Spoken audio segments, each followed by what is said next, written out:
Boa tarde, meus irmãos.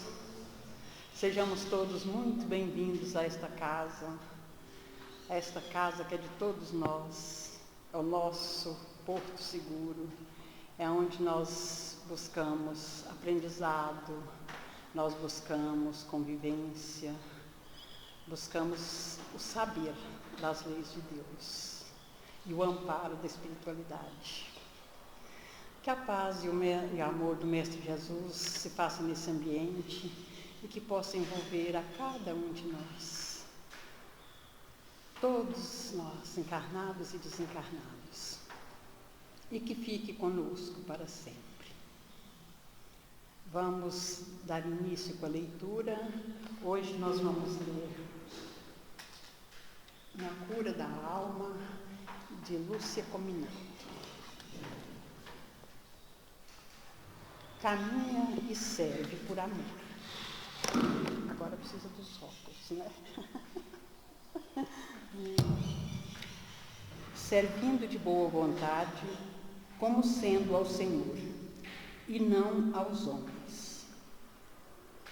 Não te detenhas, filho meu, pelos caminhos da vida, quando as dificuldades surgidas te cercarem os passos. A luta de regeneração interior é árdua e requer muito esforço e boa vontade para que se consiga chegar ao fim da jornada sem desistência do bem que se propõe a realizar.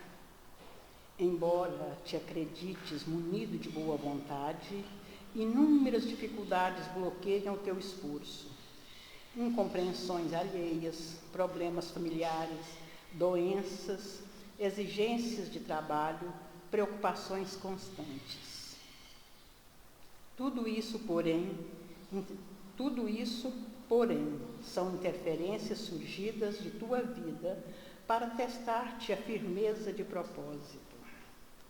Isso é importante, né, gente? Tudo isso, porém, são interferências surgidas em tua vida para testar-te a firmeza de propósito. Se te propões auxiliar a algo fazer de bom ao próximo e, consequentemente, a tua própria evolução, não desanimes, apesar dos obstáculos surgidos, do corpo doído, dos pés cansados, dos braços travados. Prossegue sempre na caminhada evolutiva, com o coração pleno de amor para dividir com os desesperados da vida, leva-lhes alento e renova-lhes as esperanças, enxugando lágrimas e colocando sorrisos em seu lugar. Abençoa a oportunidade que a vida te concedeu e faz hoje o que no passado negligenciaste, pois é através do servir por amor que caminharás para a frente e para o alto na tua jornada de ascensão espiritual. Não esperes, porém, colher louros do bem praticado. Basta que te sintas em paz contigo mesmo. Serve por onde passares, caminhando sem parar. Grande lição, né, gente? Agora vamos elevar os nossos pensamentos, agradecendo a Deus, nosso Pai, pelo dom da vida, por essa oportunidade de estarmos aqui, procurando a nossa elevação espiritual. Ao Mestre Jesus, pelas lições, pelos exemplos que nos deixaste. Aos benfeitores espirituais, pela companhia, pelo auxílio constante, pelo amparo. Amado Mestre, estamos aqui mais uma vez reunidos em teu nome. Fortaleça este nosso propósito e que nós possamos, a cada dia, aprendendo as tuas lições, tornando pessoas melhores, bons amigos, bons companheiros, e assim, Mestre amado, que nós possamos, a cada dia, a nossa transformação moral, elevando-nos, aproximando dos mundos melhores, mais próximo de Ti, Mestre amado. Que assim seja. Dando continuidade ao estudo do Evangelho, primeiro do Livro dos Espíritos, que vai começar pela questão 432. Estamos falando ainda do sonambulismo. A Fabiana vai falar do Livro dos Espíritos e logo depois a Joelma do Evangelho segundo o Espiritismo. Capítulo 3, há muitas moradas na casa de meu Pai. E os itens 16 a 18, que fala dos mundos regeneradores. Fabiana?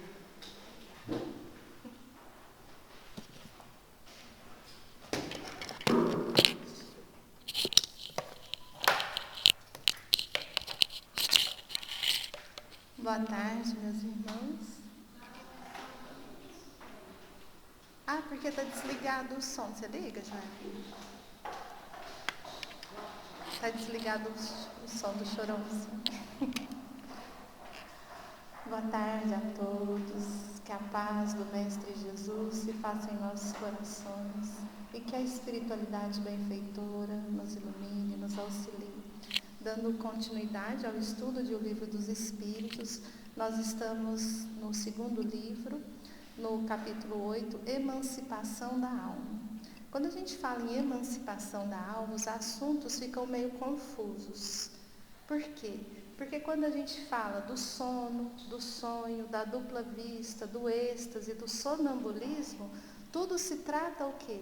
Dessa emancipação da alma. O que é essa emancipação? Geralmente, todos nós vamos, ao dormir, emancipar o espírito. Então, o corpo, ele fica num funcionamento que a gente fala mais basal, só que o espírito, a alma, ele não precisa dormir, ele não descansa. Então, o que acontece? Essa emancipação nada mais é do que uma liberdade maior do espírito em interagir com o plano espiritual. É interessante quando a gente pensa, com a morte, o que vai acontecer? A gente vai interagir totalmente com o plano espiritual. Encarnados, nós temos a nossa vida material, essa vigília, esse consciente, mas constantemente, todos nós, independente de mediunidade ou não, temos essa emancipação. Então, nós podemos entrar em contato com aqueles espíritos que já partiram, que nós sentimos tanta saudade, e a gente fala, mas eu não sonho não. Não lembro. Por quê? Porque o cérebro é uma máquina física. Essa máquina nem sempre ela vai ser o quê? Ela vai ser ali, vamos dizer assim, passando, gravando pelo consciente. Só que muitas vezes a gente acorda de que forma? Emocionalmente bem. Uma sensação boa. Então não é o recordar, é a certeza de que todos nós temos essa emancipação natural. Quando a gente fala do sonambulismo, aí aqui já é uma disposição orgânica também, a gente vai entrar nesse assunto hoje. Essa emancipação, ela se dá de uma forma em que esse sonâmbulo, naquele momento, ele entra muito facilmente em contato com esse plano espiritual. Nem sempre ele vai o quê? Vai levar em conta que ele está se relacionando com espíritos. Muitas vezes, para ele, é alguém como ele, encarnado, vamos dizer assim. E esse sonambulismo, ele pode se tornar mediúnico à medida que tem uma interação com outro espírito, e aí sim, esse sonâmbulo, ele é capaz de nos dizer algo que foi dito por outro espírito no plano espiritual. Então, a mediunidade, o que é? Quando tem essa ponte, essa intermediação, algo que vem do plano espiritual, através desse sonâmbulo, aí sim seria mediúnico, só para a gente entrar já no assunto. Então, na questão de número 432, Allan Kardec ele vai questionar como explicar a visão à distância em alguns sonâmbulos. A gente vai ver também a dupla vista, mas a questão que ele está falando é que alguns sonâmbulos, quando, né, estão ali nesse estado de sonambulismo, eles narram muitas vezes coisas que estão acontecendo. E aí Kardec pergunta, como que a gente pode explicar? A gente já está mais sabidinho, que já tem tempo que a gente está falando de sonambulismo, né? Mas os espíritos superiores respondem, a alma não se transporta durante o sono, não tem essa emancipação? Nosso corpo está onde? Está lá onde que a gente está dormindo. Se for lá em casa, na cama, se for qualquer lugar, o corpo está onde ele está adormecido. Mas e a alma? Ela fica ali? Não, ela se desprende, ela tem essa maior liberdade. O mesmo se verifica no sonambulismo. Então, quando o sonâmbulo ele está tendo a visão, é uma visão o quê? Do espírito, uma visão espiritual. Ele está ali no local que está acontecendo, percebendo, e aí aqui ele está narrando. A gente lembra de Swedenborg. Swedenborg, ele tinha suas visões, ele até escreve uma doutrina dele, depois na Revista Espírita, ele fala dos erros que continham essas interpretações que ele dava, mas para a gente só lembrar de uma das visões dele, ele estava em Estocolmo e a mais de 300 milhas estava havendo incêndio. Então ele estava num jantar, ele entra nesse transe sonambúlico, ele fala que as vistas começam a esfumaçar, e aí ele tem a visão. Ele estava vendo ali um incêndio, e esse incêndio estava chegando perto da sua casa. Vai até o vizinho, mas não chega na casa dele. E ele narra tudo isso. Então ali, né, ele está, quem já presenciou alguém que tem sonambulismo, a pessoa está de olho aberto, ela conversa, depois ela nem lembra. Não é bom conversar, não. Tipo, leva a pessoa para a cama, né, tranca a casa para ela não sair. E ele então fala desse incêndio. Passado uns dias, por que uns dias? Porque naquela época não é igual hoje, tinha internet, né? Até que a gente fica sabendo o que aconteceu. Então as pessoas que estavam ali no jantar ficam sabendo do acontecido em Estocolmo, um fogo de grandes proporções, da mesma forma que Swedenborg narrara. Então o que a doutrina explica? Isso é um milagre? Ele é abençoado por Deus? Ou também ele é amaldiçoado, porque tem gente que leva para um lado, tem gente que leva para o outro. Não, é um fenômeno o quê? Natural. A mesma coisa, transmissão de pensamento. Às vezes, quando a gente fala de encarnado para encarnado, você pensa em alguém, o telefone toca. Mãe com filho, então, né? Então, tem várias e várias histórias, mas que são o quê? Mostram que é algo natural, um fenômeno natural. Pela emancipação, por essa libertação, vamos dizer assim, maior do espírito. Na questão 433, Kardec vai perguntar: o desenvolvimento maior ou menor da clarividência sonambúlica depende da organização física ou da natureza do espírito encarnado? Então, Kardec quer saber. Como a mediunidade, a gente fala, é uma disposição orgânica, amoral, estranho isso, né? O que fala?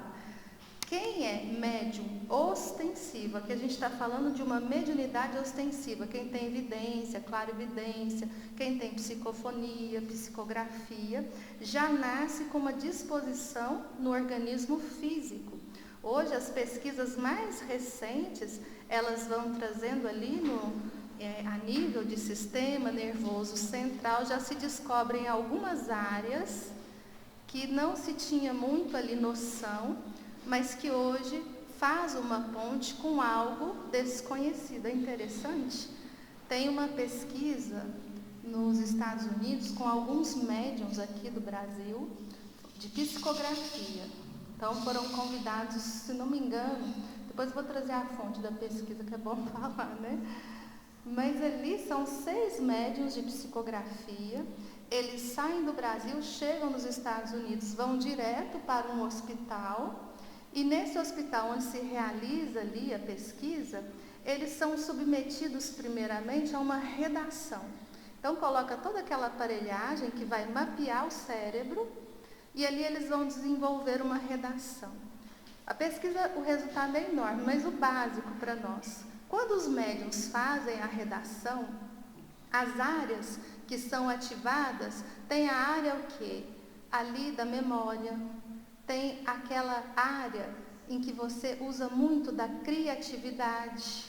E o tempo para escrever uma redação também é o quê? Demorado. Quando passa um tempo, eles descansam, no dia seguinte, na mesma condição, com os mesmos aparelhos, eles vão fazer ali uma reunião mediúnica, simular uma reunião mediúnica. E usam ali, muitos conseguem psicografar. E o que é esse resultado? Não só a rapidez com que se escreve ali, mas não se utilizou essa área do cérebro. A área mais utilizada, ali próximo, né, eles falam da glândula pineal, aí colocam um monte ali de estruturas cerebrais, que eles chegam à conclusão que é algo externo. Aí a gente fala, tá vendo? Comprovou, né? Comprovou nada, porque eles nem falam espírito, não falam doutrina espírita, não falam nada disso. Para eles é algo sensorial que capta algo que não é íntimo do médium, é algo exterior. Aí a gente já coloca espírito aqui, mas é por conta e risco, né? Nosso. Então é interessante que a gente percebe que essa disposição orgânica, ela vai te dar algo que a gente chama de mediunidade ostensiva. Porque quando Kardec fala que todos nós somos mais ou menos médiums, ele está falando no sentido de sermos influenciados pelos espíritos, pelo plano espiritual. Todos nós somos. Todos nós temos intuições. Todos nós temos essa emancipação da alma. Podemos estar com esses espíritos desencarnados. Mas quando aqui está falando de sonambulismo, é isso que Kardec quer questionar. Se também o sonambulismo, principalmente esses clarividentes, seria também uma disposição orgânica. E também ele pergunta sobre a evolução moral desse sonâmbulo. Por quê? Quando a gente fala a mediunidade é amoral, ela não é imoral. Ela não quer dizer que somente pessoas boas serão médiuns. Nem que somente pessoas muito devedoras, né? Tem gente que fala isso que a gente deve demais, então vem médium, né? Não tem nada a ver, é uma disposição orgânica e uma ferramenta para que essa pessoa possa utilizar. Então, os espíritos superiores, o que eles vão responder?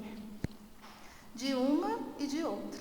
Então, é uma disposição orgânica e também a natureza do espírito encarnado. Se é um espírito mais elevado, vamos dizer assim, moralmente, ele também tem uma elevação de conhecimentos, as informações, as suas vivências serão diferentes daquele que seria menos elevado moralmente falando.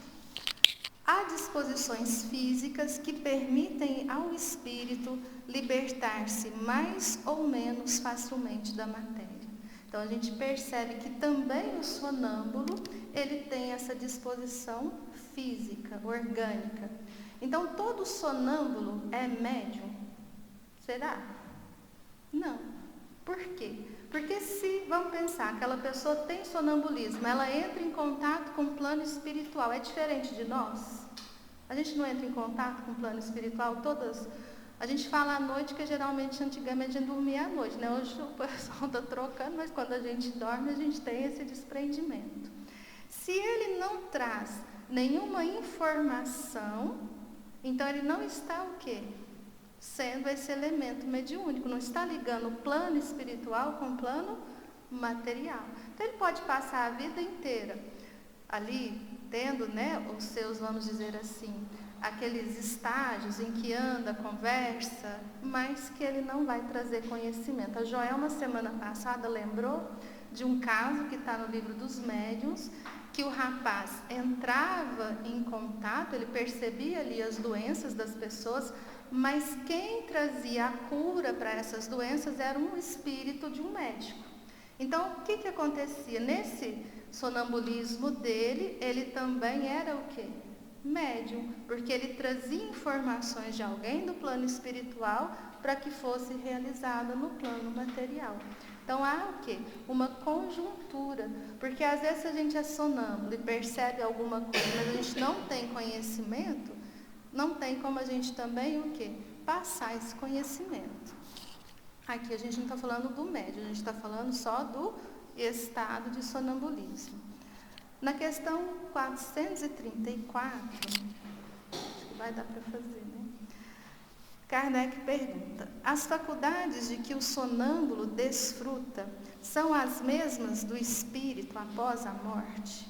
É a mesma coisa que perguntar para a gente: será que à noite, quando a gente tem essa liberdade, se desprende do corpo, é a mesma sensação da morte?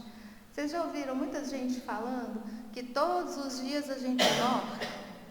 Que muitas vezes a gente morre de medo de morrer, né? Mas que todas as noites é como se a gente estivesse morto. E os espíritos superiores vão responder: até certo ponto, pois é necessário ter em conta a influência da matéria a que ele ainda se encontra ligado. Então, por mais que a gente fale que é semelhante à morte, não é. Por quê? Porque mesmo que essa emancipação seja muito profunda, o nosso espírito, se a gente está encarnado, ele continua o quê? Através do perispírito ligado a um corpo físico. Então, as sensações da matéria, elas não são o quê? Anuladas. Tanto é que se alguém chegar, não precisa nem encostar, está chegando próximo, esse corpo dá um alerta e nós despertamos. Pode estar onde for no universo que vai despertar. Quando há o rompimento aqui do espírito, juntamente com o perispírito, deixando totalmente esse corpo físico, essa desencarnação, aí sim é esse fenômeno da morte. Então, quando a gente morre, a gente deixa aqui a matéria, que vai ser o quê? Ela vai ser transformada em matéria. Matéria, sempre matéria. E nós estaremos nesse plano espiritual, aí sim, as condições vão estar atreladas ao nosso aspecto evolutivo no sentido moral. Quanto bem fizemos, é mais tranquilo. Se não fizemos, também não precisamos ter medo. A gente vai continuar o quê? Nosso processo evolutivo, encarnando e desencarnando, até que a gente possa estar purificados de toda e qualquer inferioridade intelecto-moral e viver a vida, vamos dizer assim, eterna, a vida plena, a vida em abundância que o Cristo nos promete, que é a do Espírito puro como Jesus, e que Ele nos abençoe.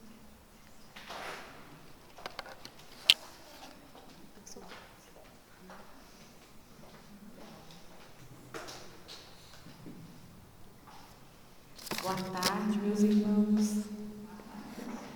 Então, que a paz de Jesus continue a nos envolver. E agora a gente vai dar continuidade no estudo do Evangelho, segundo o Espiritismo, entendendo um pouco mais os mundos regeneradores, né? E antes que a gente entre exatamente nesse tema, né, no que está ali descrito nessa mensagem trazida por Santo Agostinho no Evangelho, nós vamos olhar para uma notícia que foi divulgada no dia 22 de março de 2022, né, então deste ano, no canal da CNN. Então a CNN veio trazer para nós sobre uma descoberta, né, da NASA, que a NASA estava ali divulgando, que havia identificado, mapeado mais de 5.000 planetas na Via Láctea, né, então na nossa galáxia, fora do Sistema Solar. E aí, dentre, né, esses mais de 5.000 planetas que foram identificados, que foram mapeados nos últimos 30 anos, então a gente está falando, né, de estudos aí de 30 anos, o que eles perceberam? Que existem planetas assim como a Terra, né, esses outros planetas fora do Sistema Solar, pequenos e rochosos, mas que existem outros também grandes e gasosos, mais parecidos com Júpiter.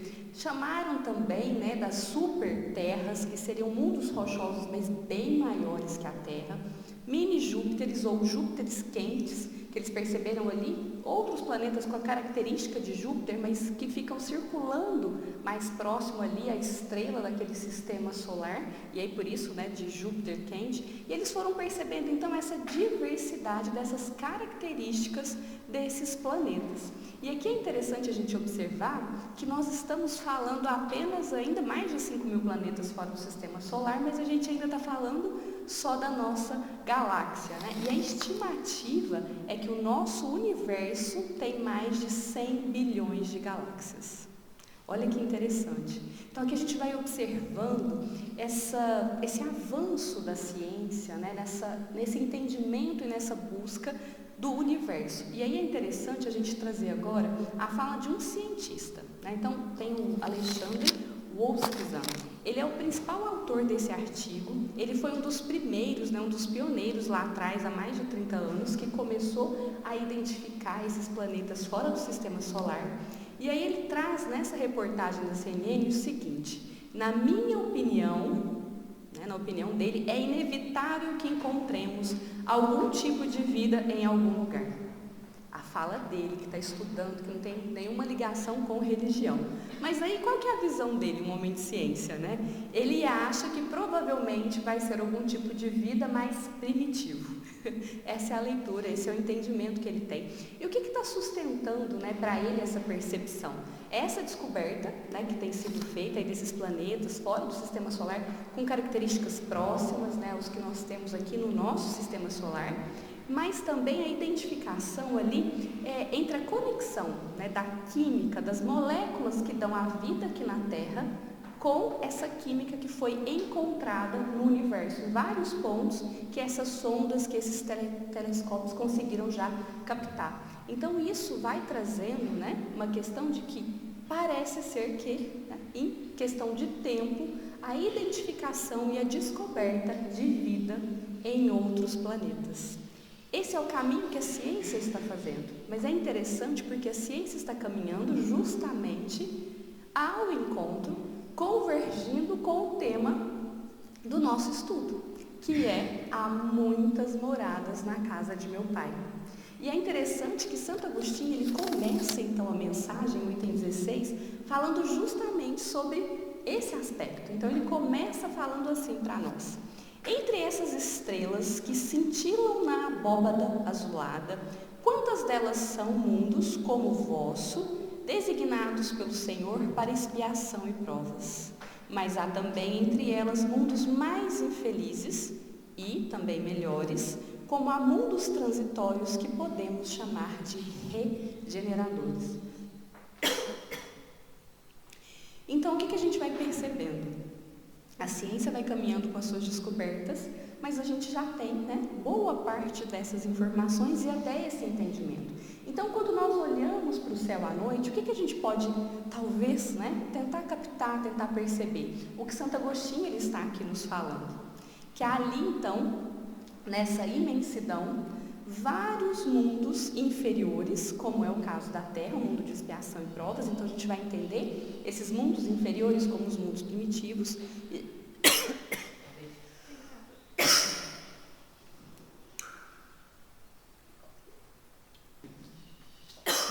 Uma coceira na garganta, gente. Esses mundos primitivos e os mundos de expiação e provas. Temos também esses mundos transitórios, que é o nosso tema, esses mundos regeneradores. E aí, os mundos superiores. Se nós formos falar de mundos que são mundos materiais, a gente falaria apenas, né, desses mundos felizes. Mas se a gente falar de todos os mundos que a gente tem condição de um dia habitar, né, não só mundos materiais, nós podemos falar também desses mundos celestes ou divinos. E aí, falando então um pouco desses mundos regeneradores, quando a gente vai pegar a característica, o que a gente vai entender? Que é regeneração, está relacionado a revivificação, está relacionado a refortalecimento, está relacionado a uma recuperação moral, uma recuperação espiritual.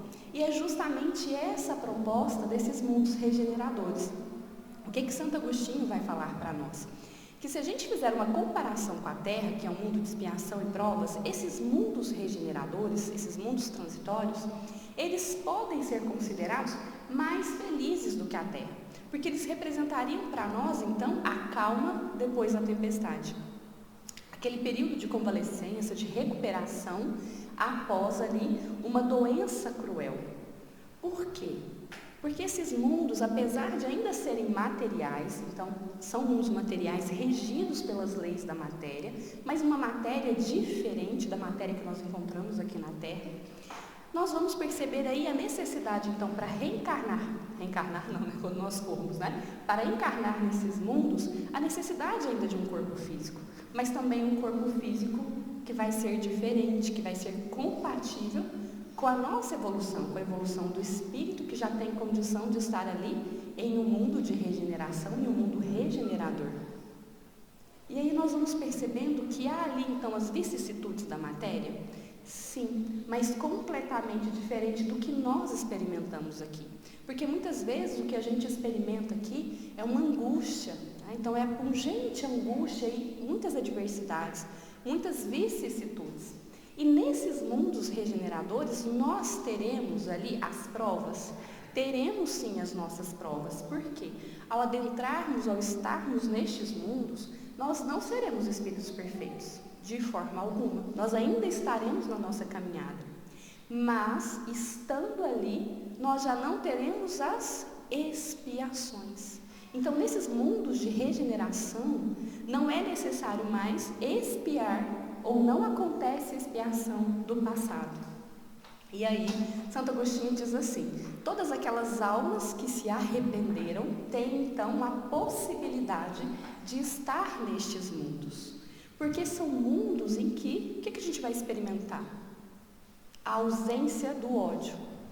Então, aquele ódio que por vezes envenena, que mortifica, a gente não vai perceber mais nesses mundos regeneradores. Ali, aquele orgulho que emudece o coração, nós também não mais experimentaremos. Olha que bonito. E aí, se a gente for olhar também para outras questões ali, aquele egoísmo, né, aquela vaidade que faz e dificulta com que a gente perceba no outro o nosso irmão, também não teremos.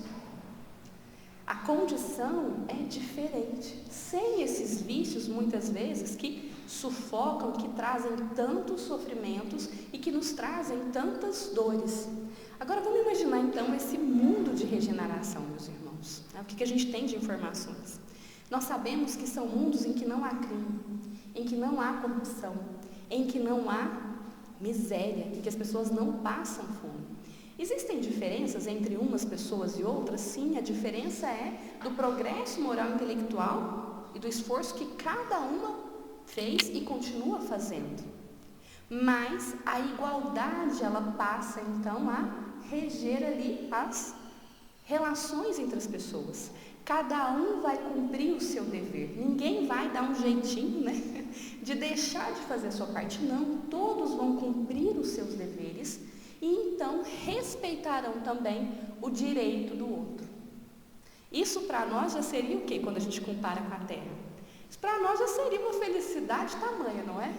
Mas essa é ainda, né, apenas, como Santo Agostinho nos traz, a aurora da felicidade. Então é apenas o anunciar de toda a felicidade que nós temos pela frente, que nós podemos alcançar a partir do momento que nós nos comprometemos então com essa nossa transformação, com a regeneração primeiro de nós mesmos. E aí é algo tão bonito, né, que Santo Agostinho vai nos dizer que o que vai estar escrito na fronte de todas as pessoas que estão nesses mundos de regeneração, que já habitam o amor. O amor estará escrito em todas as frontes. Essa busca pela justiça, pela igualdade entre todos e também uma compreensão de Deus. E essa busca por Deus, de forma a seguir ali as suas leis, a seguir as leis divinas, a estar então em conformidade com a lei de progresso, do trabalho, de justiça, amor, caridade e todas as demais leis que foram feitas justamente para nos darem, né, esse caminho, para nos darem essa direção e conquistarmos aí essa perfeição. Mas nós dissemos, né, que são espíritos perfeitos, quando, né, estivermos no mundo de regeneração, seremos espíritos perfeitos, ou os que já habitam mundos de regeneração são espíritos perfeitos? Não, ainda são espíritos que podem falir. Por quê, meus irmãos? Já deixaram de lado essas paixões, né, essas paixões que escravizam, orgulho, egoísmo, vaidade, tudo que vem ali, né, como derivação, ciúme, inveja, enfim, já deixou de lado tudo isso, mas ainda há virtudes a serem desenvolvidas em toda a sua potencialidade, ainda passam por provas e aí pode ser que venha a falir, mas não cometendo os erros que hoje nós cometemos, não esses erros, né, essas falhas do orgulho, da vaidade, mas de não conseguir passar para o próximo nível, de não conseguir ali, então, colocar toda aquela virtude no seu potencial máximo. E aí a gente faz uma outra pergunta, mas depois que a gente chegar no mundo de regeneração, né, no mundo regenerador, a gente vai querer voltar? Ou a gente pode voltar e reencarnar em mundos de expiação e provas? Será? A questão 178 e 178, a linha A do Livro dos Espíritos, vai nos trazer que sim. E nós podemos ter duas condições para isso. Uma condição, essa a gente vai estar com muita vontade de voltar, que é no caso de missão. Quando nós tivermos já condições de executarmos uma missão nesses mundos inferiores. Então, nós poderemos sim voltar e reencarnar. Mas pode ser também, vamos lembrar que mundos regeneradores ou de regeneração são mundos transitórios ali, né? Eles estão ali para fazer essa passagem dos inferiores para os superiores. Pode acontecer também que se nós já estivermos ali nesse mundo de regeneração, mas algo ficou com relação ao nosso passado.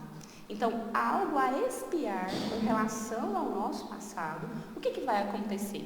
Nós, nessa condição, podemos sim reencarnar no mundo de expiação e provas. Por quê? Porque no mundo de regeneração, para todos os outros, não há mais expiação. Expiação é uma característica da categoria desse mundo que nós habitamos. Então, isso pode acontecer? Sim. Mas aí o espírito não estaria retrogradando? Não, meus irmãos, de forma alguma. Ele estaria, então, ali corrigindo, reparando o que ainda precisa ser corrigido, reparado, para continuar a sua marcha evolutiva, para continuar ali, então, essa sua caminhada. Olha que beleza, olha que coisa linda, tudo isso que nos espera. E aí, um ponto importante aqui, para que a gente tenha essa clareza, é de que a gente não precisa esperar a Terra se tornar, né, um mundo de regeneração. Não.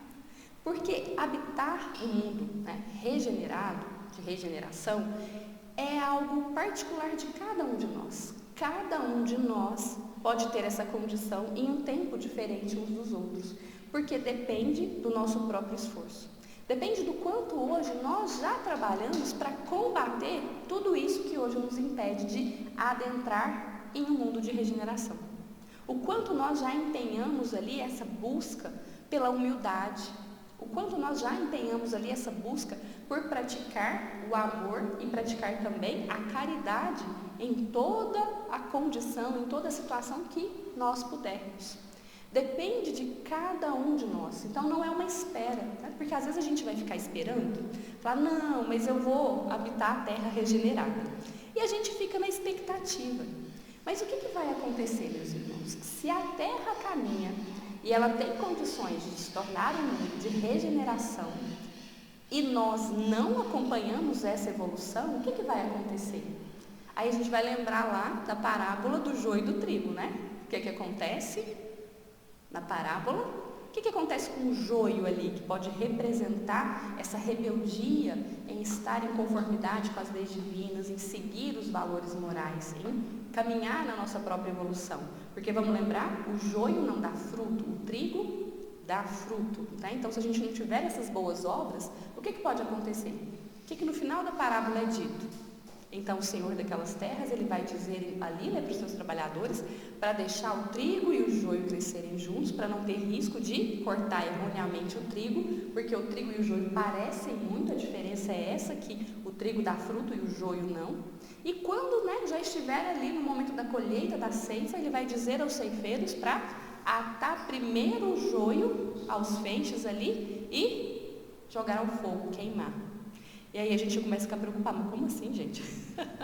Né? Jesus tão bondoso, tão amoroso, né? Nos apresenta a Deus também, esse Pai de amor e misericórdia. O que isso significa? Significa que se nós insistirmos mais uma vez nessa rebeldia, em não buscarmos a nossa transformação, em não seguirmos, né, e despertarmos a nossa verdadeira essência, o que vai acontecer? A terra caminhando, porque é o que já acontece com a terra, nós não teremos acesso mais à terra. A gente não vai ter condições de retornar à terra, porque nós seríamos então elementos de perturbação. Porque se a gente ainda carrega ciúme, se a gente ainda carrega inveja, se a gente ainda carrega interesse pessoal, interesse próprio, O que nós faríamos então num mundo de regeneração, em que todos colaboram, em que a fraternidade reina, em que não há orgulho? Nós seríamos elementos perturbadores. Então atear o fogo seria esse fogo da purificação, de não acessar esse mundo de regeneração, mas de voltar a um outro mundo de expiação e provas, para poder passar pela própria purificação. E o fogo vai ser enfrentar as consequências das nossas próprias más escolhas, né?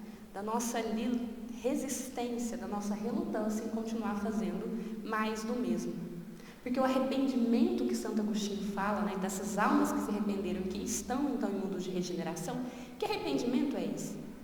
Não é o arrependimento da fala, não é o arrependimento pura e simplesmente na oração. É o arrependimento verdadeiro, o arrependimento que vem do coração e que se mostra na mudança de comportamento. Então não basta arrepender, é necessário que a gente mude o nosso comportamento nessa busca. E o que é que pode nos ajudar bastante nessa busca? Uma fé verdadeira e sincera no futuro, nessa vivência dessa vida futura, esse entendimento. E também essa compreensão, né? Essa confiança em Deus, nesse Pai de bondade e de misericórdia. Tudo isso é o que vai nos ajudar. Mas o arrependimento precisa acontecer a partir das nossas ações, da nossa mudança de conduta. E também de perceber que as alegrias, que o bem-estar, né? Então que todas as boas questões, as boas realizações que Deus nos promete, elas não se referem a sensações materiais e grosseiras. Porque às vezes quando a gente pensa, né, em realização, quando a gente pensa em bem-estar, a gente pensa naquilo que é material, naquilo que é grosseiro, naquilo que a gente conhece. Mas não são daí que virão as grandes alegrias, não é aí que está a felicidade. A felicidade vem então de nós buscarmos a Deus, buscarmos as emanações divinas e de agirmos e atuarmos aqui e agora, com a caridade e com o amor. Porque é assim então que nós efetivamente praticaremos esse arrependimento de não seguir no passado ou de não estar seguindo as leis divinas com todo o potencial que nós temos e fazer esse despertar para buscar a verdadeira felicidade. A felicidade que vem da realização, do bem-estar, a partir do momento que nós estamos a serviço do outro, a partir do momento que nós estamos ali praticando o amor, praticando a caridade, estendendo esses laços de fraternidade e de solidariedade. É esse o movimento. E o que está acontecendo agora com a Terra? A Terra já adentrou esse período de transição. Nós já estamos nesse período de transição. A Terra ela já está caminhando para se tornar, então, um mundo de regeneração. E como é que esse processo vai se dar? De forma muito natural. Aí, mais uma vez, a gente lembra, né, do trigo e do joio. O que vai acontecendo naturalmente, que a gente vai poder perceber, né, nos capítulos finais lá do livro A Gênese, é o que teremos? Os espíritos resistentes, rebeldes, gente, e rebeldes em praticar as leis divinas. Às vezes a gente é até uma boa pessoa, sabe? Mas a gente é resistente. A gente é resistente em praticar, às vezes, a caridade. A gente não faz mal para ninguém, não matou ninguém, né? Não é corrupto, nada disso. Mas a gente não faz o bem. Ou a gente só consegue fazer o bem de forma muito restrita para as pessoas que a gente ama, e a gente ainda cultiva o preconceito e a discriminação de pessoas que têm escolhas diferentes de nós ou até que têm crenças diferentes de nós. Porque se a gente ainda faz, né, esse processo, nós não estamos fazendo tudo aquilo que nós podemos fazer. Nós ainda não despertamos para essa nossa existência. Nós ainda não nos demos conta de qual é o sentido verdadeiro da nossa essência. Nós ainda não atendemos o chamado de Jesus, que é fazer brilhar a vossa luz. E se isso está acontecendo, nós não teremos acesso à terra regenerada. Assim como outros espíritos que não têm condições de contribuir, de colaborar, já não estão mais reencarnando na terra. E ao contrário, espíritos que já se melhoraram, espíritos melhores, eles vão então reencarnando aqui na terra.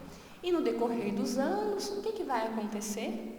Nós teremos muito mais espíritos imbuídos da caridade, da necessidade de se praticar o bem. E então o panorama geral da humanidade, ele vai se modificando e a Terra se transforma então nesse mundo de regeneração. O mundo de regeneração, então, ele está ligado à mudança de cada um de nós. Terra ela vai e está progredindo, porque o progresso é uma lei que rege a todos nós, inclusive aos mundos. Mas é necessário que a modificação individual aconteça para que esse mundo possa aí, melhorar, ele possa continuar evoluindo. E se a gente tenta retrogradar aí, não retrogradar, mas se a gente tenta atrasar esse processo, a gente vai ser uma pedrinha, que vai ser passado ali por uma grande roda, uma pedrinha. E não teremos mais esse acesso a estar aqui. E aí cabe então a cada um de nós essa escolha pessoal, individual e intransferível. Ninguém pode fazer por nós. E às vezes o que vai acontecendo, nós vamos tanto experimentando as consequências das nossas más escolhas, dessa rebeldia, dessa resistência, no sentido de não seguir as leis divinas, de não sermos obedientes às leis divinas, que o que a gente vai atraindo para nós? A gente vai atraindo dor, a gente vai atraindo sofrimento, e o excesso dessas dores e desse sofrimento faz então com que a gente desperte. E aí a gente vai entender aquela questão, às vezes é necessário o excesso do mal causado por nós, para que a gente compreenda e entenda a necessidade do bem. E aí nessa compreensão da necessidade do bem, nós vamos despertar para a nossa salvação, que é a nossa verdadeira mudança. Mudar então a nossa forma de agir, a nossa forma de conduzir. Mas a gente não precisa esperar por isso. A gente não precisa esperar pela dor. Nós podemos fazer isso pela nossa própria essência, porque a nossa essência é de sermos cada vez melhores. A nossa essência é o amor, a nossa essência é a caridade, a nossa essência é a fraternidade. A gente só precisa retirar tudo isso que hoje abafa. Essa vozinha do orgulho, que diz quem é essa outra pessoa, o que ela acha, com quem ela acha que está falando. Esse egoísmo que fala, não, primeiro eu, por que eu vou dividir, pode ser que amanhã eu precise. É só isso que nós precisamos tirar. Deixar de lado essas vozes que muitas vezes sufocam a nossa essência, que sufocam e nos fazem perder, então, o sentido dessa nossa existência.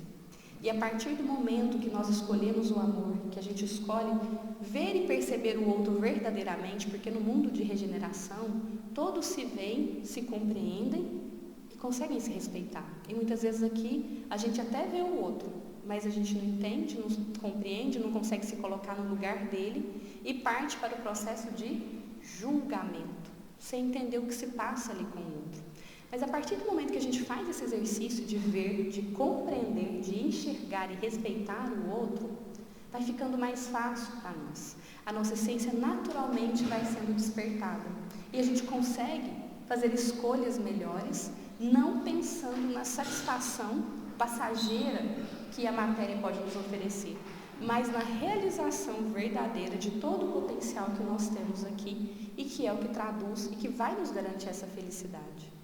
Que nós possamos, então, começar a deixar de lado essas escolhas que nos geram sofrimento, que nos geram dores, que a gente possa efetivamente despertar para todo o potencial que nós temos, que às vezes a gente não acredita que tem tanto potencial assim, mas que a gente possa, então, nas nossas orações, pedir ao nosso anjo da guarda, a todos os bons espíritos que nos assistem, para que nos auxiliem nesse despertar, para que a gente tenha a cada dia força, coragem e perceba esse nosso potencial.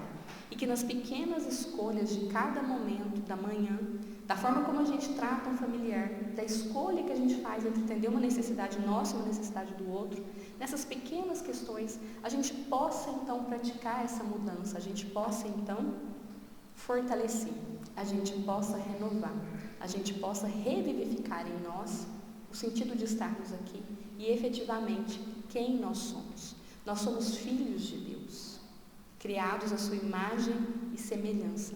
Que possamos então nos lembrar disso no decorrer dessa semana, nos transformando, ajudando na transformação da Terra nesse mundo de regeneração, ou se a nossa transformação acontecer antes, que a gente possa então estar preparado para estar em mundos de regeneração.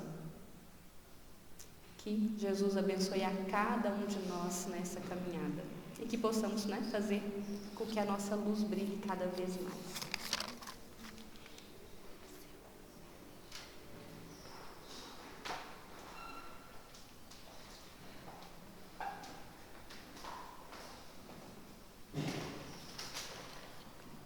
Então, meus irmãos, nós chegamos ao final do nosso trabalho.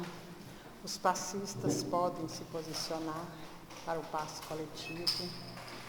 Fabiana vai fazer a prece final e a fluidificação das águas.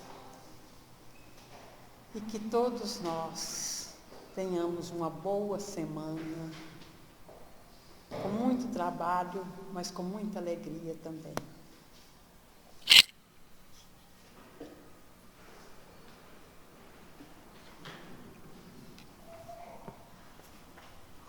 Amado Mestre Jesus, que todo o teu amor se derrame sobre nós neste ambiente, que a tua paz, Senhor, acerene as nossas mentes, os nossos corações, e que a tua luz possa curar-nos a todos, sejam dos males espirituais, sejam dos males físicos, que possamos nesse magnetismo do passe, doando-nos ao alto, aos benfeitores espirituais, pensando sempre na caridade, no amor, na prática do bem, recebermos as benesses do passe, fortalecendo a nossa fé, enchendo nossos seres de esperança, essa esperança que o Senhor nos trouxe, mas sobretudo a ação, amando a Deus, nosso Pai, na figura do nosso próximo, amando o próximo como nós mesmos. E é com a oração que nos ensinastes que rogamos a fluidificação das águas e também esse tratamento espiritual.